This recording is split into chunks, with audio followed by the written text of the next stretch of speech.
Hey everyone, Julian here, and today I'm going to be showing you a cool trick to make deep techno kicks. Now, before I dive in, I just want to let everyone know I've actually teamed up with Production Music Live for this video, and I've included 3 of their Ableton techno templates in the description, so check those out. They're 3 different ones, so you got a little range of styles there. But yeah, these are great, if you're just getting started with techno and you kind of want to see how a track will be laid out or how you would work with different things. Or if you're a little bit more familiar with it and you just want some new inspiration, these are great for that as well. And yeah, check them out. So, what I'm going to be showing you how to make today is something similar to this. So yeah, like I said, like those kind of like deeper techno sort of kicks. So essentially, the way this works is we have 2 layers. We have the kick or the punch layer, and then we have the like low rumbly layer.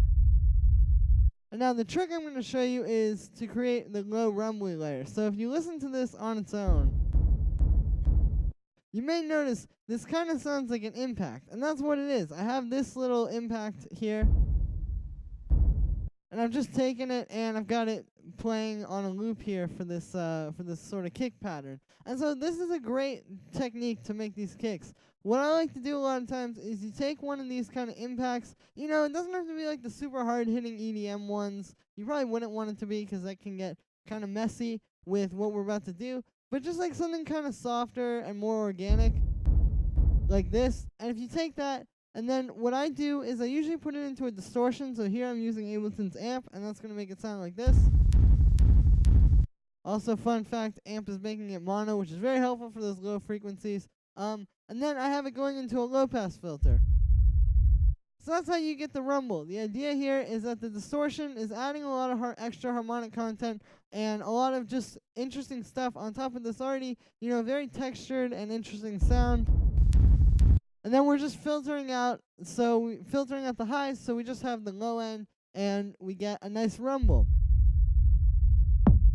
So then when you layer that with the punch layer, you get a kick. Now, as you can see, this is a pretty simple technique, and it would really work with like a lot of different things. If I grab another hit from this pack,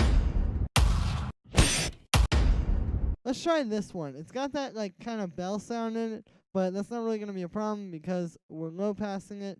And let's hear how this one sounds. Oops. Yeah, so also cool. So you can see there's a really great way to do it. It's kind of like one of those things where once you set it up, you can just drop a lot of different impacts in and get a lot of different sounds. So that's going to be it for today, guys. Make sure to let me know what you think of this video in the comments, as well as subscribe. Maybe even like this video. And share this video if it really helped you out. Once again, I got those different templates from Production Music Live in the description. I highly recommend checking those out if you want some stuff for techno. And I will see you guys again tomorrow with another tutorial.